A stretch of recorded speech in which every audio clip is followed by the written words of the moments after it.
Hey everyone, Yvonne Williams here with Back to Earth Creations, and today I wanted to share with y'all a little bit of a wire wrapping sampler. If you can see, I wanted to demonstrate two ways of wrapping beads onto coiled wire. So one of my previous tutorials was how to just coil wire coil a thinner wire onto a thicker piece of wire by hand. And so this is building on that technique. That way, implementing I used some little size 8 seed beads, but you could use gemstone beads or just whatever you have on hand. To give you some ideas, build up your base arsenal of techniques so that you can go forth and implement your own designs using all these little tricks and tips and different things. So it's if wire wrapping techniques are colors, I want to help you expand your palette of colors that you can, wrap with. Gosh, I'm not good at metaphors. So, or was that an analogy? I don't know. It's been a while. So yeah, anyways, I'll stop talking and we'll get started. So we have our materials here. 18 gauge and 26 gauge para-wire, though you could use a 24 gauge wire as well. And I'm going to snip off about 7 inches, but again, I'm just demonstrating the technique in this video, and I'm going to be working off of the spool with my thinner gauged wire. And I'm using a size 8 seed bead, but you could use whatever bead fits on your wire, or if you were using, if I were to use gemstone beads, I'd probably use a 20 gauge as opposed to an 18 gauge, but again, just demonstrating techniques. So I'm going to start by coiling onto the base wire.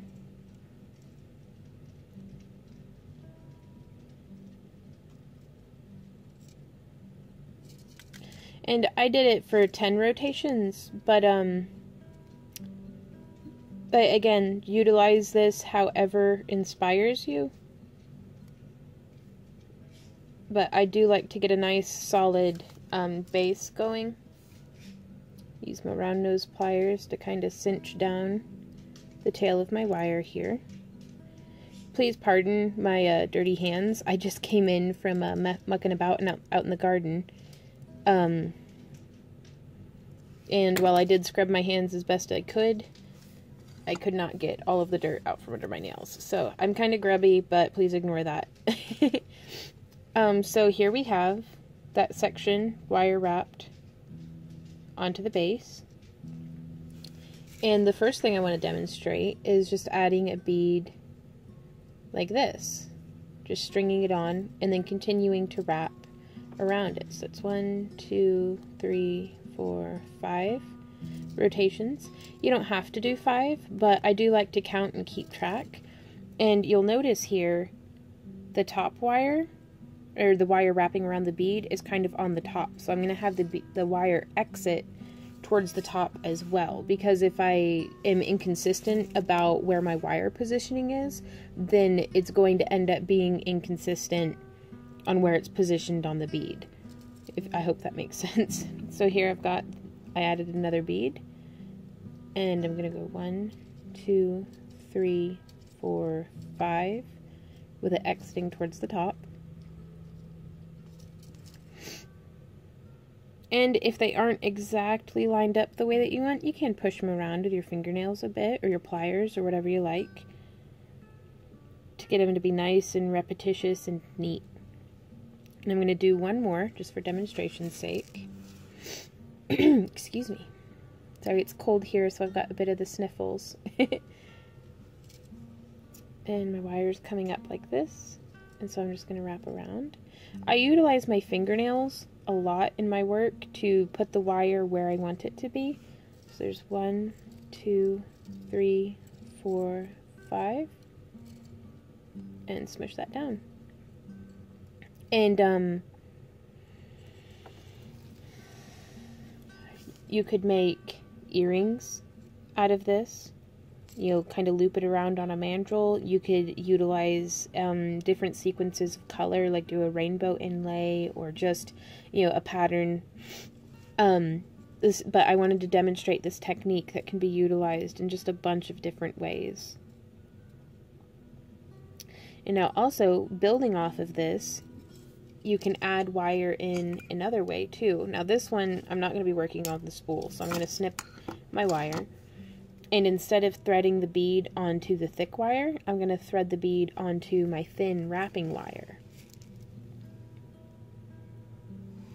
So it just threads on like that.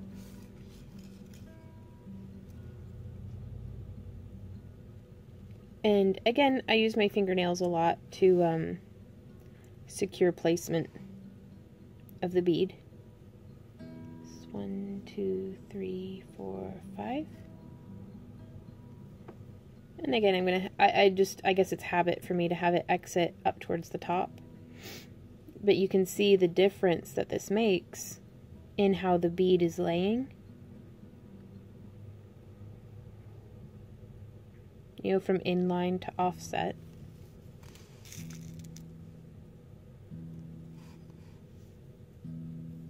Thread another bead on. I try to keep it nice and tight of the side of the bead lined up to the wire. 4, 5. Smush that down with my fingernails. And so this can have a really nice effect. Also, again, it's the key is repetition, I do believe. That's making patterns in the wire. Something just by itself may not look as nice as if you have it clustered in groups of 3 or 5 or more. Push that down. And you just kind of keep going like that.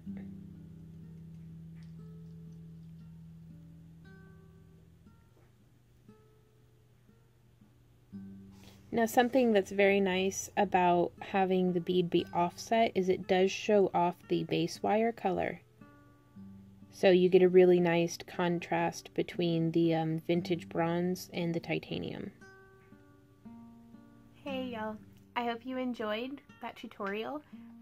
If you'd like to help support keeping my tutorials free, as well as participating in my monthly Fairy House giveaway, it is the last day of November on filming this, so tomorrow I'm actually going to be drawing the winner for this cute little pumpkin fairy house, or as I like to call them, the homes for the gnomeless. But yeah, for just $1 a month, you can contribute to keeping the tutorials free by providing tools and materials for congoers at all the different conventions all over the Midwest and Southeast that my partner and I travel to, and just all that. So the links are down in the comment area. Please like, share, and subscribe if you haven't already, and let me know what you think. Like, do you want more tutorials like this? Do you want more tutorials that are complete whole projects from start to finish? Just let's get a conversation going. I love hearing from y'all. So have a fantastic day and happy crafting.